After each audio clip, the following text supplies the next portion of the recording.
Welcome to the Josh Hall Web Design Show. Helping you build better websites and create a web design business that gives you freedom and a lifestyle you love. Hey everybody, welcome into the podcast. This is episode 71, and in this one, we're going to hear from a very special guest. This is a bona fide treat style episode right here because we are going to hear from the founder, creator, and CEO of LifterLMS, Chris Badgett. If you're not familiar, Lifter is one of the most popular learning management systems for WordPress.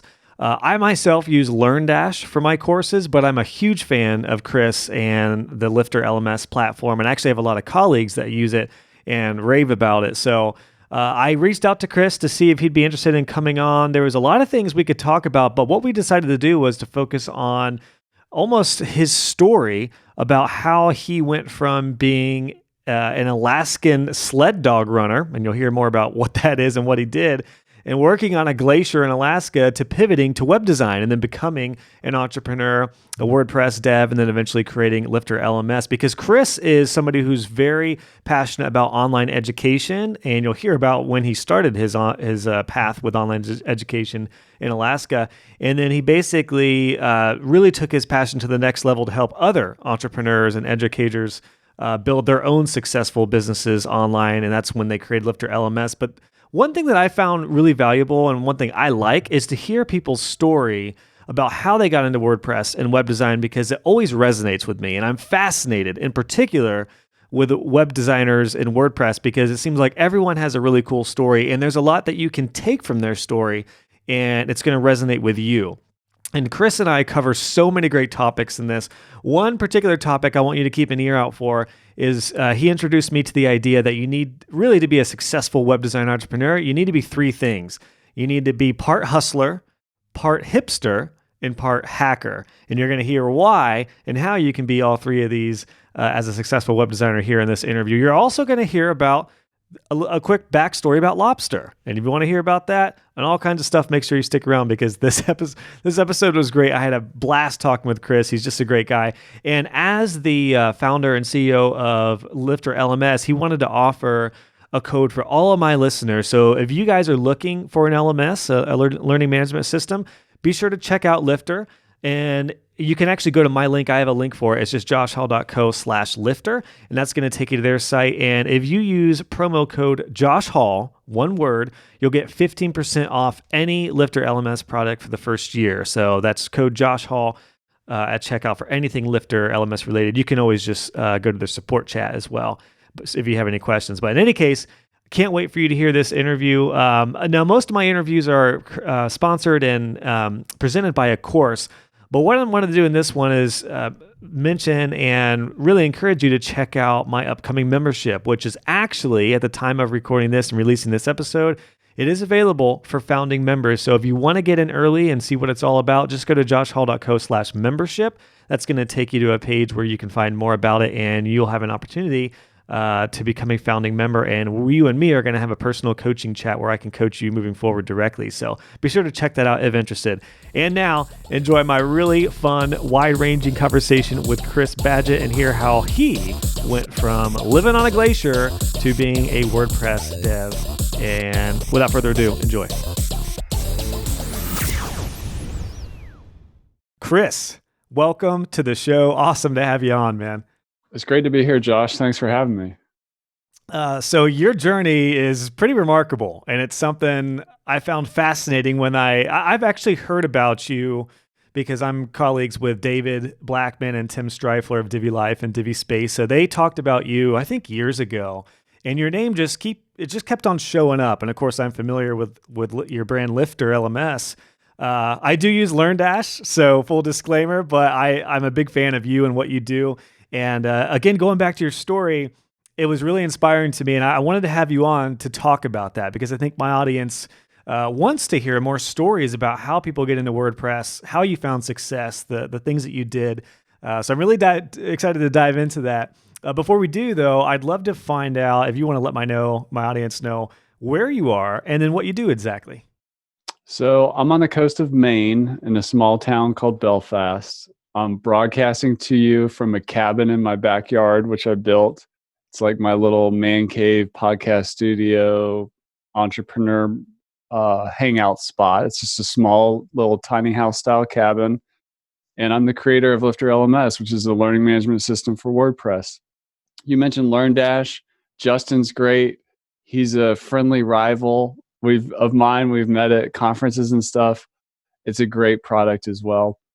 And I also have a podcast for course creators and people who are focusing their WordPress business on the LMS industry, which is courses, coaching, online schools, universities, called LMS Cast. So that's who I am. And I'm also a big outdoor guy. I'm a family guy. I'm a homeschooler guy. So it's just in a nutshell, that's who I am. And so being on the coast of Maine, I'm a big fan of surf and turf. I love me a good lobster. Tell me, somebody in the area, how is the lobster over there? Oh, it's fantastic. It's fantastic. It is like, I'm in the heart of it. Like I'm right by Bar Harbor. You've heard of that? Like Acadia National Park. This is like where people go and they have the iconic lobster thing. So I'm like smack dab in the middle of it. And I love lobster. And I don't know if you know, just to get a little quick history lesson, lobster used to be the poor person's food. And really? They would it was seen as like, oh, you couldn't afford the meat or whatever, so you had the lobster. And it's funny, just the history of lobster, how it's become like a gourmet and high-end premium food, but it wasn't always that way. No kidding. Wow, I want to find out more about that. If you have any articles, please send one my way, because yeah. I want to find out more about that. I'll link it in the show notes. And that's why people tune into the podcast, because they learn about, lobster history and web design. So it's a nice array. That's great though, man. Yeah, one day my wife and I want to go up there, particularly around this time in the fall. I'm sure it looks beautiful, but I'll have to hit you up when I'm in the area. You can let me know about all the good spots. Absolutely. So we'll go to a lobster pound, which is where locals go to have some lobster. It's called a lobster pound. I'm so in, man. Well, you mentioned you're an outdoors guy. And I think that's a great place to start, because you don't come from what I know, a tech background exactly. I find that people who get into web design and WordPress often come from all kinds of industries. And you came from the dog sledding arena. The dog sledding, I don't know if that's an industry or a niche or what it is, but it sounds like you did that for a long time before getting into to tech. So would you just kind of take us back then? I was in Alaska, right? That you were a dog sled guy. What did that look like? Totally. And let me just back up and just give you a brief before that. I grew up in a college town in North Carolina. I was a little bit bored in high school, and I didn't really know I was an entrepreneur till like my late 20s and stuff like that. And when I was younger, I got into climbing and mountaineering and long distance hiking and things like that. And that's what really saved me and gave me an outlet. So I went to college for anthropology and sustainable development. And I have a minor in philosophy. And after that, I moved into the back of my car and traveled the country and just did a bunch of rock climbing and mountaineering stuff. And I just randomly fell into sled dogs in Colorado. I was not accepted into graduate school. And when I got those 2 rejection letters, I said, I'm just going to go to Alaska and just keep doing this dog mushing thing. And I took it all the way. So I started, I got a job as a sled dog tour guide on a glacier in Alaska. I just called and got the job. And then, cause I had a little bit of experience once I found a job mushing in Colorado. And then ultimately I just went down the rabbit hole. I started training with an Iditarod sled dog musher who was my boss for the tour business. And then I ended up running his operation on the glacier, which was, there's like several hundred dogs up there. You could only get there by helicopter. It's one of the top tours in the world. I mean, people come in on cruise ships and they fly up there and we do the whole thing. So that's how it all started. That was the dog sled. And that Alaska period of my life was 8 years. And that's how that went. It's so crazy, man. Like I can only imagine what life was like back then because it's just polar opposite than what we have here in the Midwest, and I'm sure what you have now in Maine, even from before when you were in North Carolina. Like now that you're in tech, I know we're going to segue into how you got into WordPress, but do you feel like that experience of traveling and being a little bit of a nomad for a while and living in Alaska, did that help kind of ground you? And do you like refer back to those times when you're in tech now, just for your sanity? And like, do you feel like all those experiences and those years kind of help you today with just the wild world of freelance and tech? 100%. It was the foundation for what I do. I mean, I became a manager in a company that had lots of high risk, living in a remote environment. I mean, like we lived on the glacier on the ice field, and the weather was always kind of crazy and wild. And through that, I learned the skills of management. I learned this like people, and when you live with the people you work with, it's a whole other level. And then we got clients and customers coming from all over the world. So there's a lot of different personalities, cultures, traditions, expectations. Managing other dogs and teams of dogs is like a whole thing in and of itself. So yeah, it's the foundation of for me, just that team building, working with clients, dealing with risk, and also putting things into perspective. So one time I popped a door in a helicopter to help somebody out, and there was a guy who had gotten paralyzed or he was a quadriplegic, I think, or because he was in a skiing accident, and I was helping him out, and I was putting him in the dog sled, and I was just like when you experience this kind of stuff, and like and just the amount of joy that man felt, and connecting with people, it just really puts everything into perspective when it comes to business. So it ended up a lot of things in tech. It is easy to get worked up and all this, but when you've had like your life on the line a lot of times, and you've done a lot of just risky stuff, and you've seen some just wild environmental things happen, the business world isn't so intimidating, and that's helped me keep things in perspective. That's exactly what I was wondering about, just because I think I know a lot of industries translate to web design and entrepreneurial freelance business in general. But there's something about, I'm sure, just the human element of being in some sort of nature-based industry like that it really, I imagine it does ground you. And like you said, it kind of puts things into perspective. I would imagine now as you're running LifterLMS and everything you have going on, I don't know if you refer back to some of those moments when you're, in Alaska, and maybe I don't know if that helps you just kind of center yourself and just kind of go at a slower pace or anything like that. But it's fascinating how a lot of that does translate to business and freelance. And I know, all right, Chris, well, yeah, sorry about that. I had to switch out my ears there, but I was just saying I come from a background that is not traditional in any sense. And I was a cabinet maker, I was a drummer in a rock band. And I had no idea how well all those experiences would translate to entrepreneurship and web design. And it's really cool to hear that a dog sled runner in Alaska would weirdly translate to what you're doing now and have a lot of value there. So how did you get into WordPress and web design? What was the initial jettison of that? Well, and before I answer that, just one more thing is that I learned just being an outdoors person, not just mushing, but all kinds of stuff, is I can survive on very little, and I'm comfortable in like for long periods of time without a lot of things. And so when you're bootstrapping an agency, which I was doing, and then bootstrapping a product out of agency, and people often call that like going back to ramen noodles or whatever, like I was able to withstand like pretty low levels of income while I figured it all out. And that was totally something I learned from just being an outdoors person, of like, what do we actually really need to stay alive? What a great point. Yeah, what a great analogy. Yeah, I'm sure that translates to business. Yeah, and if somebody has not done it yet, and if you have an opportunity to do some kind of like camping or survival thing, or a silent retreat or something like that, it can add a lot of perspective of what do you really need, which can help you if you need to focus all your resources on a startup. But I got into WordPress. As I was doing all this, I got really into leadership and management in Alaska. And I became a leader inside this company, and I really enjoyed developing other managers and leaders in the company I discovered.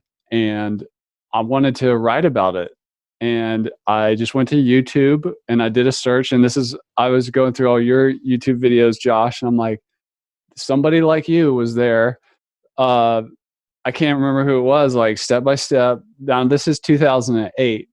All right, here's how you call it. You get hosting, and then you do this with the domain name, and then you get WordPress going, and this is how you blog. So that was my WordPress in the beginning. For me, was just a utility to blog, and for me, it was about leadership. That site is no longer around, but I had a site called Outdoor Tribe where I wanted to kind of riff on outdoor leadership. Gotcha. I was hoping it was something sled dog related, but that's still cool. Yeah. It is interesting. Like when you get started, I think what's probably daunting for people getting into WordPress and web design in general is there's not a right or wrong way to go about it. It's really just up to you and whatever the heck you want to do. I think to your point though, I think you said two really important things there for people who are maybe early in their journey.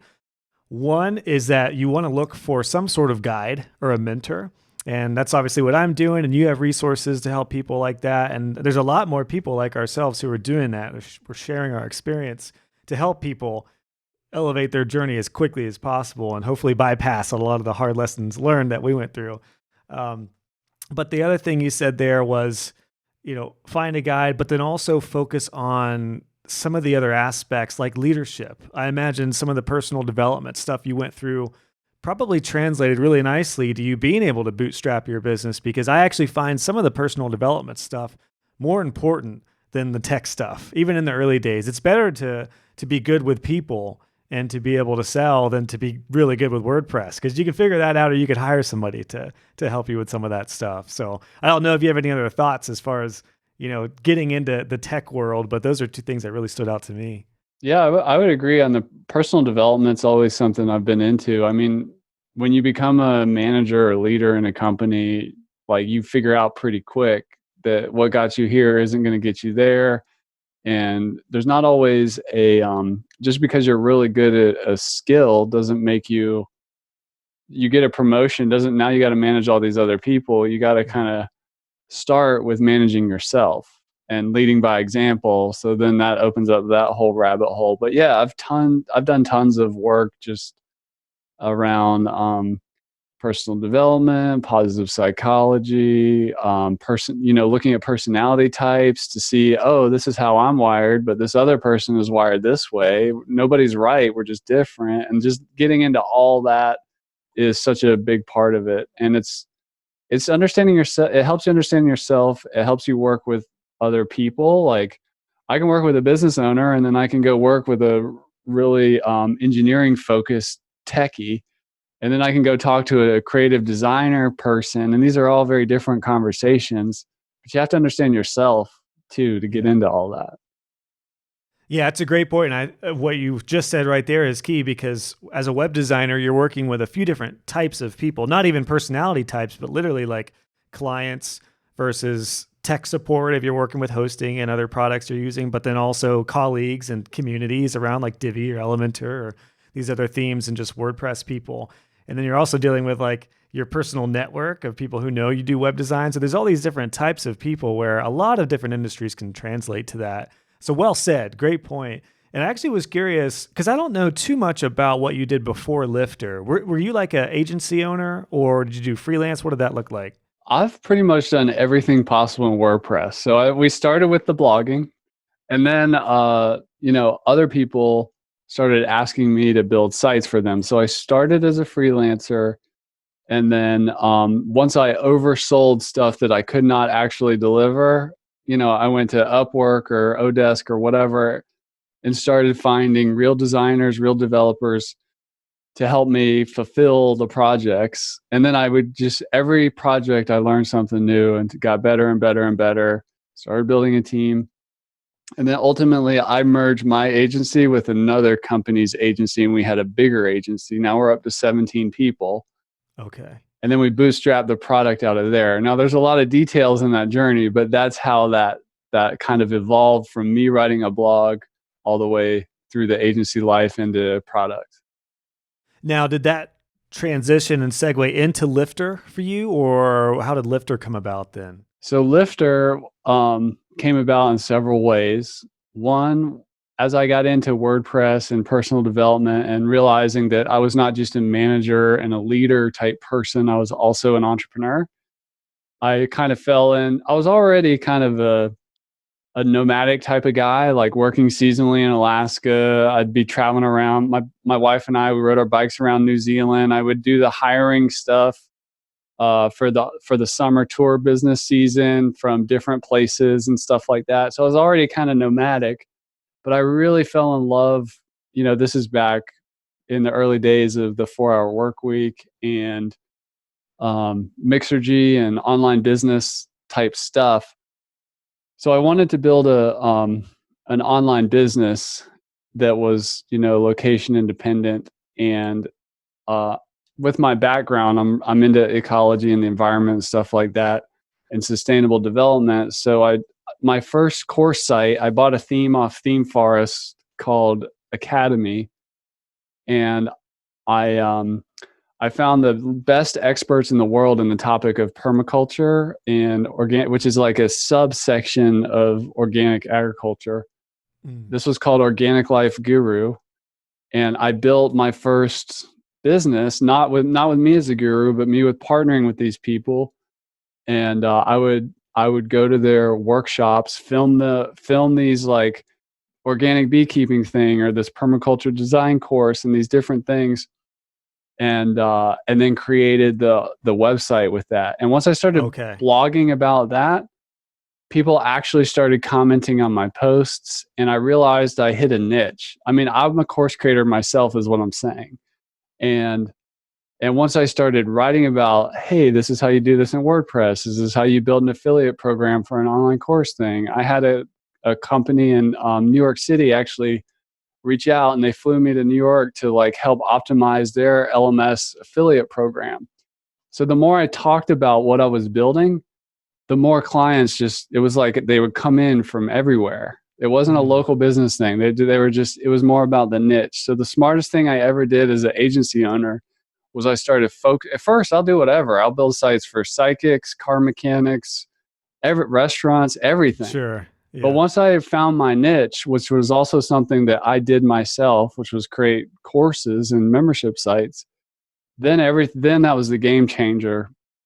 I had to focus, started charging more, and ultimately so there was that part of the story. But then when I merged my company with another company who, this was one of those situations where I oversold, and I found a developer on Odesk, brought him in to fulfill what I promised I would do. And then he hired me because they had gaps in their company for project management, because I'm good with the client. I'm good with the like discovery process and all this stuff, and managing the implementation.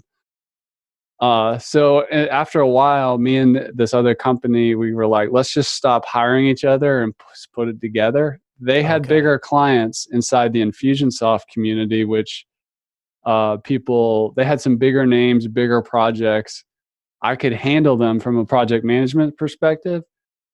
And they were doing membership sites for like coaches and stuff like that. And through all that, we were just like, we were building everything. We were building LMSs from scratch.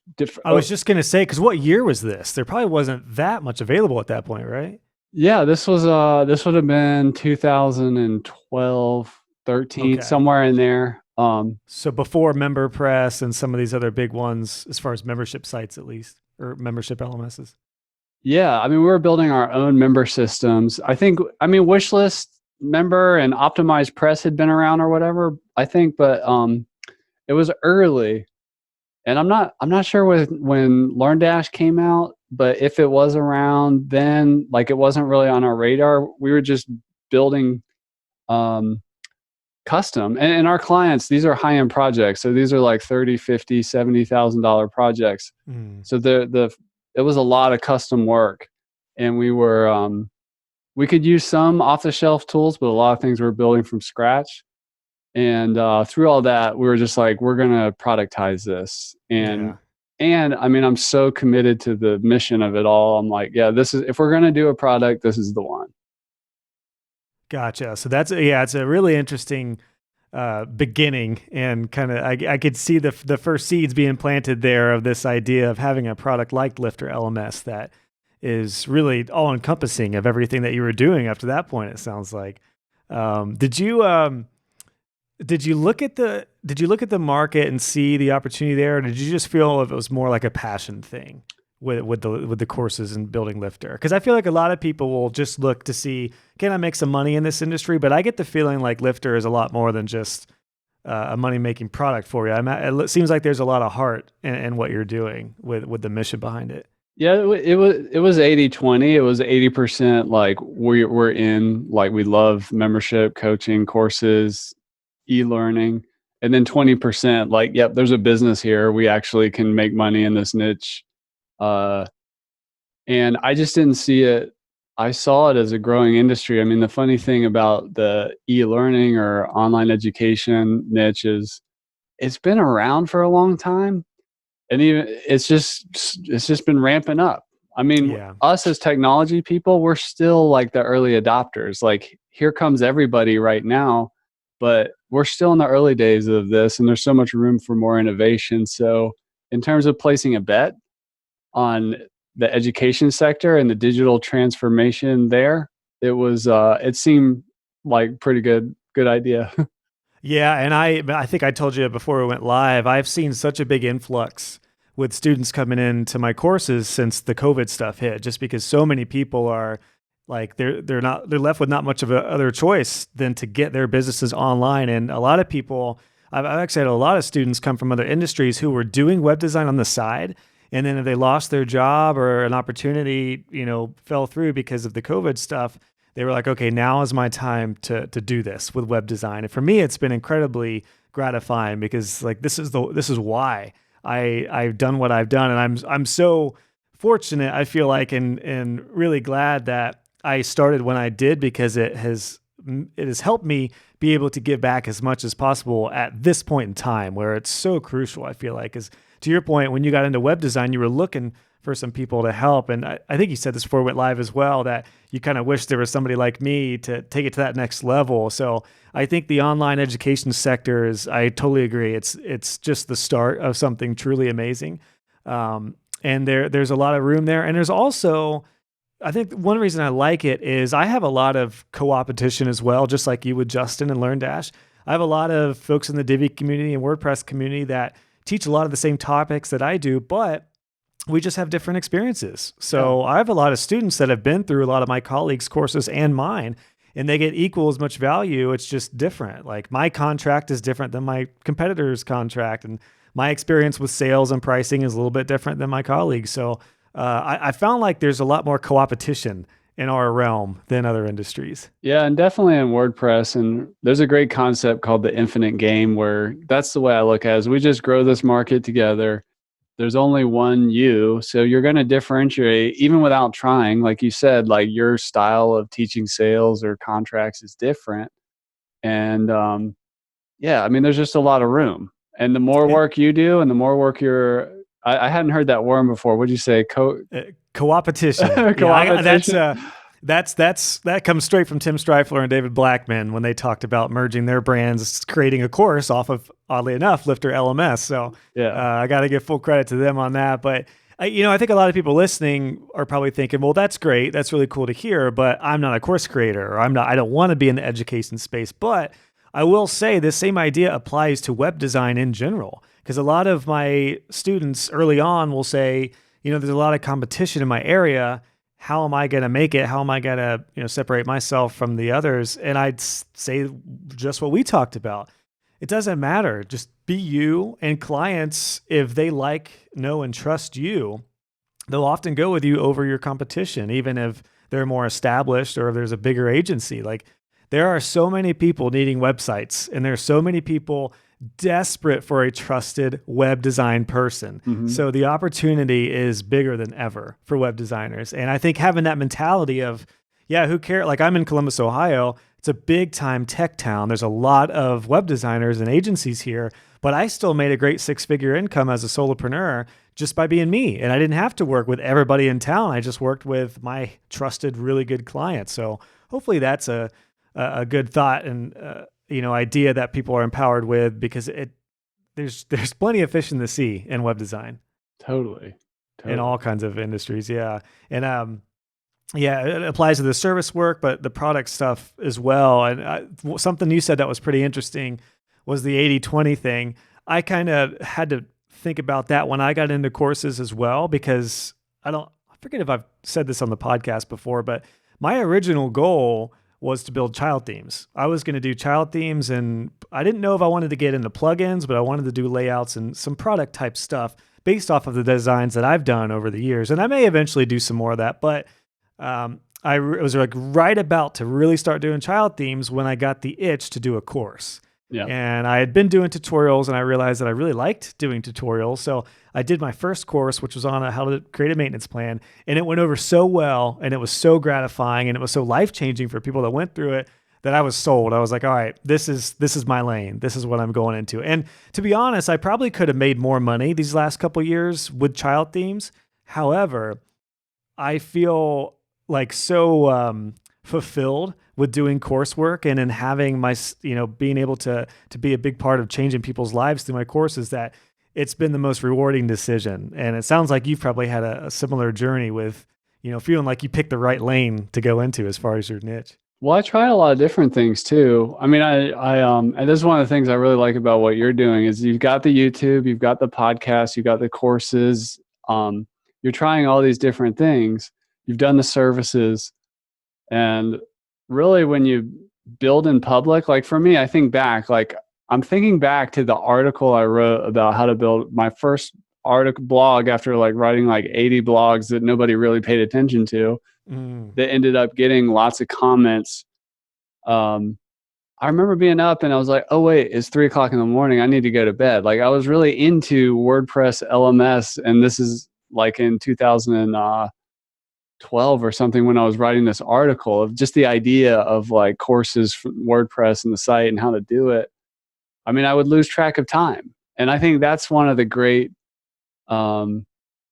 things. And then I remember the first time I sold one of our gardening courses and I got the notification, somebody in New Zealand who I had no idea who they were bought it. And I'm like, that is cool. Like literally, yeah. I mean, I've sold a lot of digital products over the years and mostly software these days.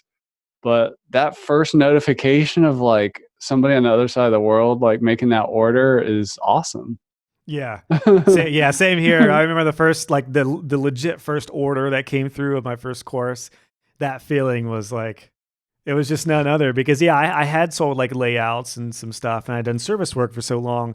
But there's also something different when you are offering your knowledge and it's intentionally there to help somebody. There's a different fulfilling feeling than just a product. I get, your website you design is going to help your client. Your product you create is going to help somebody. But with a course, it's like, I think it's much more personal in a weird way because it's like your brain. It's like they just paid for access to part of your brain, which is pretty cool. Here's a funny one. I did some stuff on Udemy for a while, which is a course marketplace. It's pretty popular now.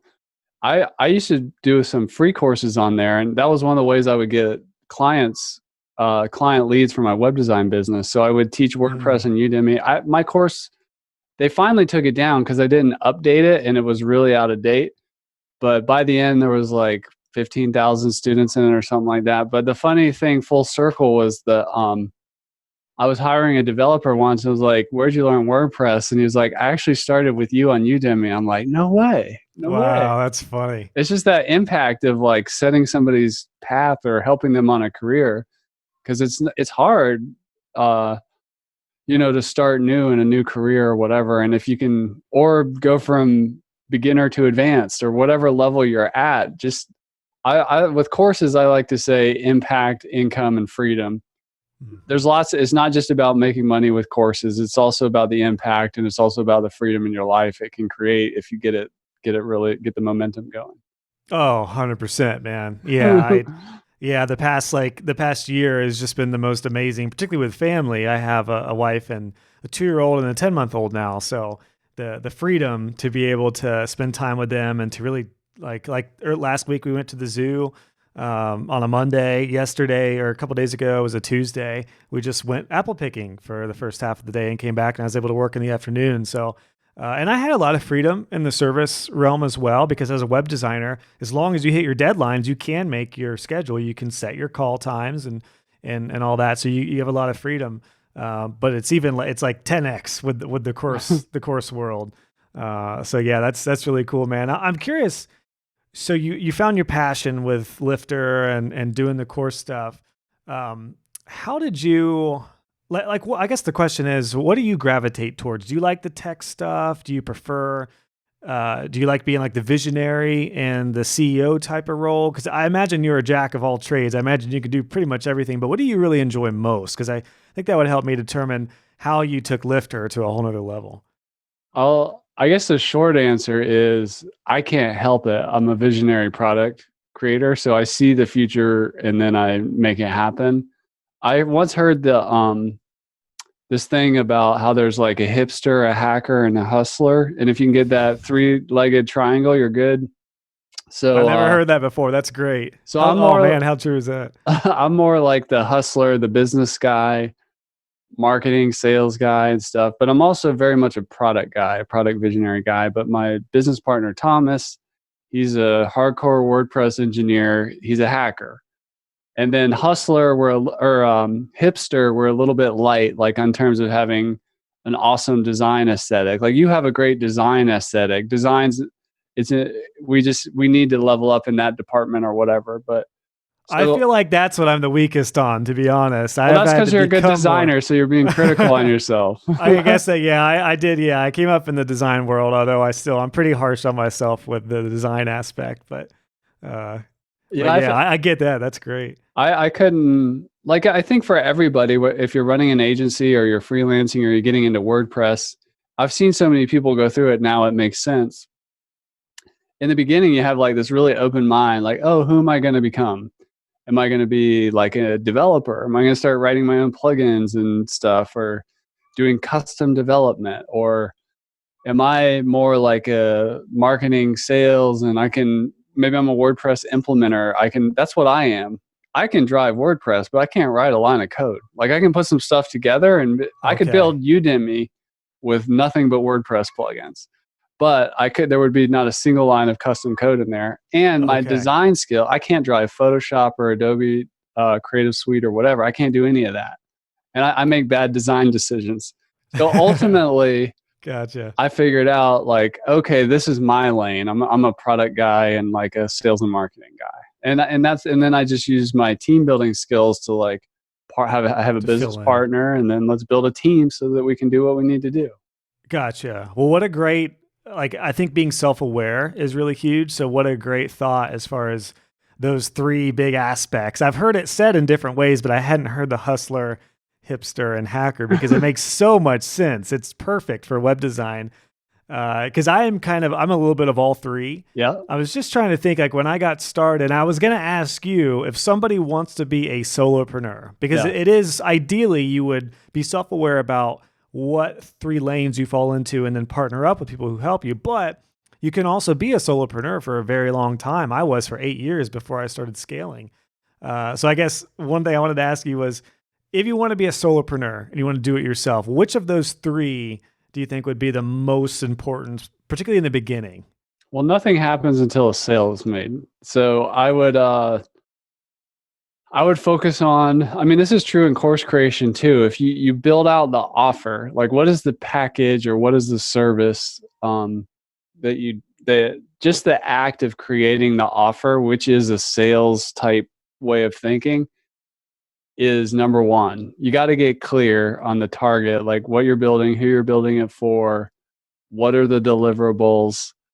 And the hipster, the hacker, the hustler thing, it doesn't mean you can't have like base competence across the board. Like Sure. So like definitely if you're going to be a solo freelancer, you got to level up across all those, study some sales and marketing, study some basic development, study design principles, and learn stuff about like client communication and project management. Like you can be a well-rounded solo act, very, very much. When I go to, I do a little bit of masterminding and some tech conferences and some learning communities I'm in. I'm always super impressed because there's two types there of people, like product and service people there. One of them is like, it's like sort of like me where I'm the, the face and the business and the marketing guy. And then I have a technology business partner named Thomas. So we're co-founders. But then there's this other type, which is the unicorn founder that like does it all. And I feel both jealous and and also sorry for them that like, gosh, they don't have somebody else to help carry all that weight. Yeah. That's great. Jealous and sorry. Yeah, I felt that for myself many a time in the past. Yeah. Yeah. So, but neither one's right. Like you can be a solo act or you can partner up and build a team. It's not like you don't always have to gravitate to like eventually become an enterprise WordPress development agency or whatever for big brands. It's not for everybody.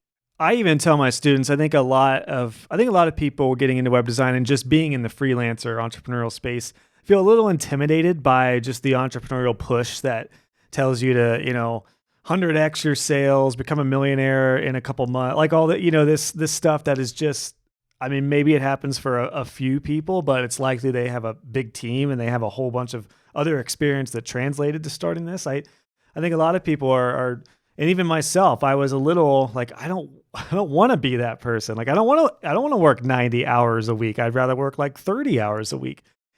So I think there's a big push like that we have to be very aware of, and we can take some good things out of that, but also we can do whatever the heck we want. So if you want to be the hustler, cool, be the hustler. If you want to be the developer though, or in this case, the hacker, be the hacker, like really take the lead on that, or vice versa. If you want to be the hipster, there's a lot of people who are great design, and that's needed. That's really needed for people in the other spots. So you can definitely get well-rounded in all three, but I know for me, I started as probably the hipster, very much into design. Then I gravitated towards being the hustler. The hacker is the side of me that was always the one that was lagging. Like it took, I'm really good at CSS, but that's about it as far as code. I don't really know barely any PHP or Java or jQuery or anything. I hire that out now. That's the stuff where it just doesn't excite me. It kind of bogs me down. So I stick with what I know with CSS, and the rest is just Divi, WordPress, and it's the basic design principles. So it should be freeing though, that people could take any three of those routes, you can still have a good, well-rounded knowledge of each three, but then gravitate and take off with what you know best, because that will lead to other opportunities, right? Both with clients and with colleagues. Yeah, and if you get that base knowledge too, it gives you the foundation you need if you do decide to hire it out or build a team to communicate with, because you have a common language. So investing in some foundation and across the board is super important. That's a great point. I'm really glad you said that, because I have found the people who might be the hustler, the entrepreneur, like the born salesperson. I know people who have started web design businesses, and they always churn through developers and designers because they were unreasonable with their expectations, or they couldn't talk the lingo, or they would talk with a client and be like, oh, we can do this and this and this. And they would vastly like undercharge the project. And the developer comes in and they're like a balloon popper. They're like, well, hate to burst your balloon there, but we can't do this, So there is a lot of problems with people who may be too far in the beginning on one side of that analogy. So I think it's very valuable, because if you do want to take that entrepreneurial CEO role, you'll at least have some good info with the development side and with the design side. Because I know when I've hired some design stuff out in the past, and I think somebody else might have been like, what, it's going to be that much to create thumbnails, or it's going to be that much to create some featured images? Well, as a designer, I understand, and I know that the finished product of a thumbnail went through a lot of revisions and a lot of different time and mental energy involved. So it's not as easy as the final product look. Like, yeah, the front, like a logo design is the perfect example of something where a client would be like, why would this be $1,000? It's one font here, another font here, and a little icon. Yeah. Well, the client may not realize that we just went through like 100 versions of different fonts and different colors and different, aspects of the design and color mapping and different, logos and icons that we were experimenting with and custom stuff. Like there's all that went into this super quote unquote simple logo. Yeah, I think that respect is super important. I know what you mean by like the hustler that's like, oh, I'll just outsource design and development. Like you have to have, no matter where you are on the role, respecting the other roles. Like I also know plenty of developers who are like sales and marketing or is like whatever. But like when you have this shared mutual respect and really need each other and appreciate it, that builds really healthy agencies and also higher quality product at the end because nobody feels like they're being undervalued. Yeah. And it reminds me, I mentioned I was a cabinet maker. So I worked for a tour bus customizing shop for about 9 years out of high school and into my early 20s. And I remember or 7 years, sorry, as a cabinet maker, I remember the shop guys were just different than the front office guys. Yeah. It was like two separate, where it was like upper class and lower class. And we literally had different lunchrooms.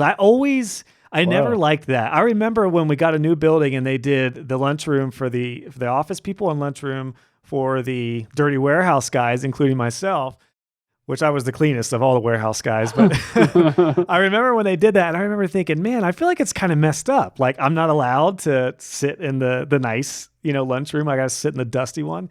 But it was like cancerous. I remember all the shop guys would be like, and everybody in the front office, they just sit in their chairs all day. Like how easy would that be just to, call somebody and then you could just get to hang out in the AC all day and we're here sweating our ass off in the shop. And then on the flip side of that, I'm sure the office people were like, we're dealing with all the high end, like stressful stuff while the shop guys just have a nice little to-do list to check off and, make a simple cabinet. They don't have to worry about anything else. And so what's interesting, I think that experience helped me in this regard because I do value both. Yeah. Like I understand, I've always been, I think one day I plan on writing a book and I want to take this topic into a deeper realm, but the idea of having like blue collar blood and white collar blood and mixing those two, I think is really valuable. And the analogy of the shop I used to work at was just that. Like we really needed to have a healthy balance between the two. We didn't always have that, but that's what's needed to get those projects done. It's the same with web design. You need to have the hat on for sales. You need to have the white collar side for your sales and your vision casting and sometimes just your positivity. And then you need to have the blue collar side on for like, you know what? You need to have that good work ethic. You need to get it done. And sometimes you need to have a little pushback on ideas that maybe aren't practical or we can't, maybe goals that are, just way out of line with what we can actually get done. So I think there's a healthy balance of those two. And I definitely have seen that translate into web design. And one more would be respect for the client as well. It's easy to have like, not all clients are great, don't get me wrong, but the companies and the freelancers that last and the products that last, I've noticed they have a healthy respect for the client. It's that same thing with like the blue collar and the white collar blood. Like the client blood needs to be valued too. And because it's easy as a freelancer, as an agency, to end up in this adversarial, toxic relationship and then stereotype all clients that way. And as I'm sure you can relate, and you that's listening, if you're working with clients, a lot of times you start the conversation with a new prospective client and you're on the defense, or not you're on the defense, they're on the defense because they had a bad experience with the last shop or the last freelancer. And, really to stand out, that was like, it's so simple, but that was one of the ways we got our momentum is like, we just did the opposite. We were nice. We were respectful. We had our video cameras on. We were never late to an appointment. We always said what we did. If we were going to be late because of some unforeseen thing, we got in advance of it and told them what was going on. Yeah. And that is another part of the respect, foundation for a healthy company. Well, I'm so glad you mentioned that because it's crucial. And I understand it's very easy to fall into that trap where inevitably you're working with clients, different personality types. Some clients are really organized, some are not at all, some are tech savvy, some are not. And it can wear you down and you can become bitter towards client. But I always had to catch myself with that. And one thing I preach to my students in quite a few of my courses is to beware of that and do not dog your clients, no matter how easy it is, particularly in forums. Like I run the Divi Web Designers Facebook group, which is almost 22,000 strong. And I see people bitching about their clients in there every day. And I always try to tell people, I understand, but there's a difference between venting between close colleagues and then spreading cancer towards clients, because it's a slippery slope. And it's funny, a while back, I did an episode on whether you should be friends with your Facebook clients. And I was astonished when I posted that question in that podcast episode in my group, how many people said, no, I would never be Facebook friends. Whereas I actually have a lot of Facebook friends with my clients. And I understand the boundaries and why you wouldn't. However, my really good clients, I felt that I was totally fine with being Facebook friends. And actually, a lot of my Facebook friends became really good clients.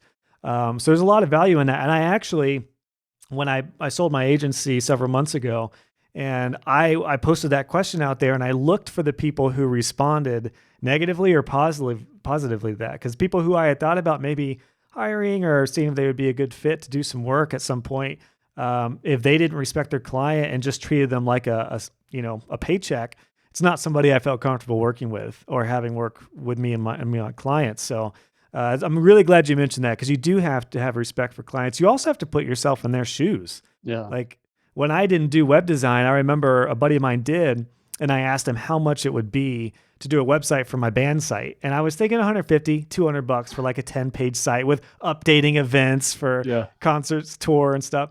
And he said like $250 a page. And I was appalled. I was like, what? Why? Like, I was doing graphic design at the time. I had no concept of different browsers and screen size and stuff. And now as a web designer, I understand why it was that expensive, and it actually wasn't that expensive back in that day. So you have to think about your clients like that. They have no idea. You need to educate them. You need to train them. Last thought on that really quick is a while back, I had a buddy of mine who's a founder of Content Snare, and they help people collect content for their clients. And it's the age-old adage of web designers where they're like, my freaking client didn't send me any content. And come to find out, if you just tell your client to send you content, it's not going to go well. You have to guide them, and you have to teach them your process, and you have to really hold their hand. And it can make for a great experience. So didn't mean to get off on my soapbox there, but I completely agree, man. It's huge. Yeah. A lot of agency years in the trenches there. Yeah, it's true. Like, I don't know. I feel like particularly when it comes to sales and starting out, it can be hard to sell yourself. But if you do just that, if you sell yourself over your knowledge and over your limited expertise in the industry, you can get clients. That's how I got clients. And they refer each other. They refer their friends. Yeah. They refer their friends, and then somebody sees their website. It doesn't take too many clients in the early days to start that referral train. So that's great, man. We've covered a lot of really good things, from your story with being a dog sled, or is it sled dog guide or dog sled guide? Technically, it's a dog musher, but yeah, it's a sled dog guide or a dog musher. Yeah, I like dog musher. It sounds like a food or something. So a dog musher guide. You gain the leadership experience, a lot of life experience that translated to get into tech and WordPress. And it sounds like there was a big focus on personal development, working with people, and then you did blogging, did some agency stuff, and you really found your lane with courses. Sound like you were very self-aware of what your strengths were, and you kind of filled in the gaps to partner with your partner, and you hired other people out. The passion was there with Lifter. It's very clear that it was much more than just something you felt like there was an area of opportunity in the industry. It was something that you really enjoyed, and that I think you probably had a lot of know-how, not even just technically, but just the way people purchase courses and the impact of like knowledge-based stuff to help LifterLMS really, become a leader in that space, and you continue to do so. And it's amazing to hear all that's translated. I'm curious, maybe just to start wrapping this up, how have you gone? Because how old is LifterLMS now? We're almost 6 years old. Okay, so 6 years old. I feel like once you get to the 5 or 6 year mark, that's when stuff can get stagnant or a little dry, or you really have to be intentional about marketing and innovating. Um, what have you learned in that regard? Like, how have you guys adapted Lifter and how have you innovated? Do you have any thoughts on that, like in that area? Totally. Well, first of all, like lifting up others through education is my life's mission and my company mission. So I'm just getting started. We're just getting started. So there's that motivation that's much bigger than money Mm. that is underlies all this. Cause for me in my life story or whatever, I had to figure out a lot of things on my own and learn all these things and pull in books and podcasts and courses and whatever. I'm a self-directed learner, and giving education entrepreneurs the tools to help people who are trying to reskill, especially in the craziness of our times. I'm super passionate about it. So like that fire is it really carries us through. The other thing is we're a platform product like WooCommerce. There's a lot. It's not like some products are they do one thing really well and you optimize it and you write the docs so that people don't have to contact support anymore. Like, and you just minimize it down to your 4-hour work week or whatever. Uh, Lifter's not really like that because there's so much opportunity. I see it being used in courses in the expert industry and coaches and stuff like that. It's also being used inside of schools, universities, higher ed. It's also being used inside companies that are training their people. And all these different use cases have different needs. Mm. And, so we're faced with this challenge of like, how do we fulfill all these business needs while not like creating this bloated piece of software that's hard to drive? So that Sure. challenge, I mean, it's both fun, it's exciting. We love watching, like, we get like tons and tons and tons of feature requests. So yeah, I mean, not going stagnant. You got to have the passion. You got to have the community. Like, we're real community focused. Like, we have a super active Facebook group. Right after this call, 30 minutes from now, people who have our Infinity bundle, which is our biggest bundle, for the biggest, has the most add-ons in it, and it also comes with a weekly office hours mastermind call that I run personally. So this is live tech support, but most of what people are in there for is they're asking for strategy advice on things like marketing and sales and Yeah. other tool recommendations. And I turned it into a mastermind format because there were a lot of smart people in there, not just me, the product creator, who had all this experience using the tool, and other people adding value. So it just evolved into this format. So we're very much like community focused, which, I mean, it's so fun. Like all the stories of all the people who, like Ziv Raviv, who's a balloon artist in Israel who got Lifter. He did $277,000 in 2019. And and this is in a target market. There's only 1,000 serious people who tie the little animal balloons and kid Yeah. entertainers. There's only 1,000 of them worldwide, and he's making a 6-figure income.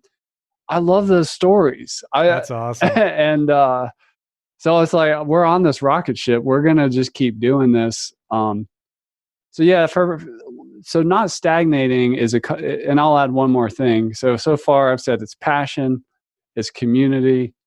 And the third thing is my personal development journey did not end in 2014 when I launched a product. I continue to level up both personally and professionally. So for right now, as an example, I'm in a program called SaaS Academy, which is for software entrepreneurs of a certain scale. And I'm growing. I'm learning how to, instead of figuring out everything from scratch by myself all the time, like I've always done, I'm finally like, you know what? I'm going to go hang out with some software founders that have been there for a lot longer than me and learn these systems and processes, which I've been in for over a year now. So that's allowing me to just build out my business better and build more systems and make more better strategic decisions.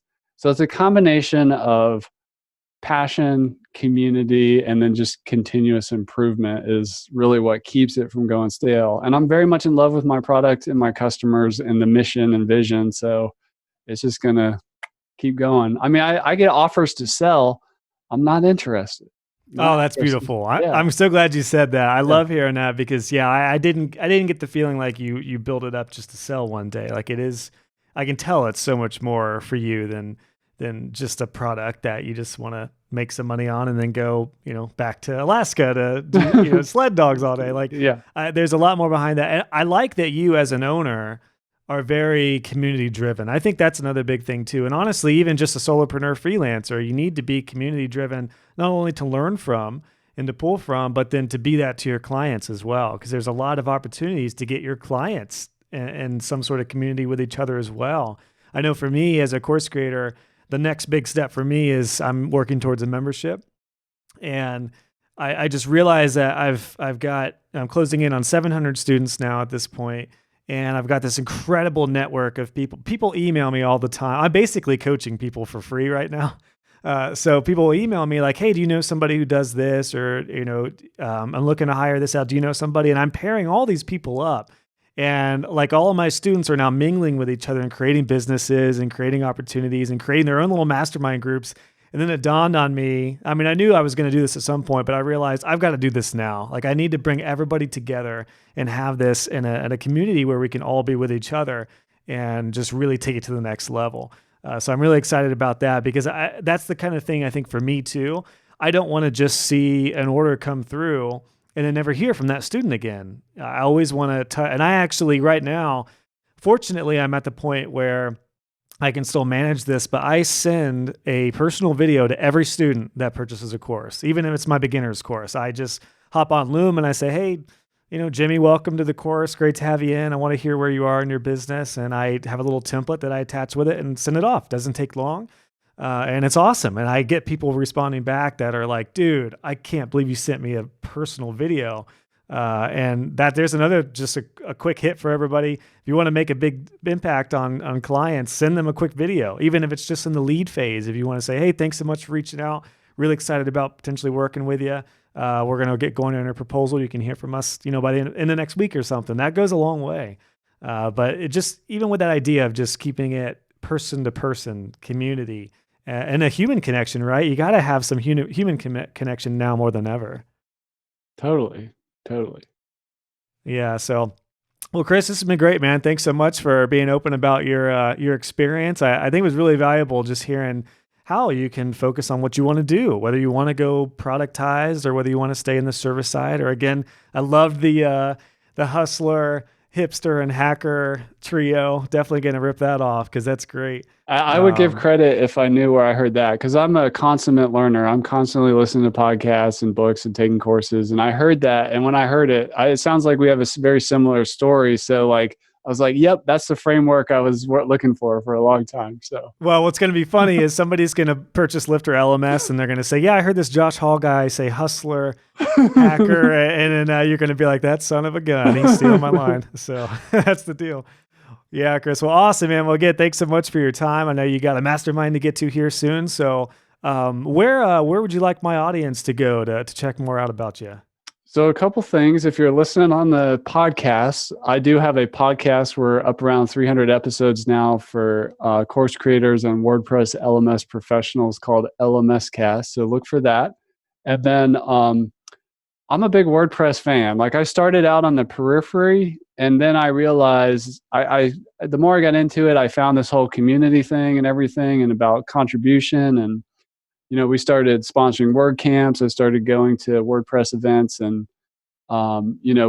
we put our core LifterLMS plugin for free on the WordPress repository. So go check that out and take it for a test drive. But yeah, other than that, go look at lifterlms.com. And we have an academy site there. There's a free course called the official LifterLMS Quick Start course. It takes about 20 minutes. It shows you the 20 minutes to get to like the core features that people really love and enjoy. And then check out our podcast called LMS Cast. And thank you, Josh, for having me on the show. It's really just that whole journey from, into WordPress, and thanks for giving me the opportunity to share it. And always, whenever I connect with other people, and there's all these people like us, you and me, who have been at it a while, and we're trying to help and give back to other people. So it's always good to connect with other people who are on that similar mission. Yeah, well, ditto, man. I know we got a call in a couple weeks, and I think I'll be on your show here pretty soon. So I'm really excited for that to kind of turn the tables here. So I'm excited to share more about my story on your show, and to kind of learn about your community a little more as well. So looking forward to it, man. I have a feeling this won't be the last time, because we could talk about all kinds of stuff based off of what we've gone on. And I know, like you said, this is just the beginning. So I'm really excited for you, man. Definitely hope to work with you here at some point too. Again, I use LearnDash, but I'm a big fan of yours and what you're doing with Lifter as well. So I'll make sure all your links are in the show notes. And until next time, man, thanks for coming on. Thank you. Hey guys and gals, just wanted to pop in with a couple things before you head out. If you enjoyed this episode, please consider leaving a review on iTunes or wherever you listen to this podcast. I would love to hear your feedback, and it will also help other web designers find the show. Be sure to check out the show notes for this episode. Just go to joshhall.co, click on podcasts, and search this episode number, and you'll find all the links, descriptions, and resources we talked about. And if you haven't already, make sure you subscribe, and you'll be notified when the next episode is live. Thanks again for tuning in, and I'll catch you guys on the next episode.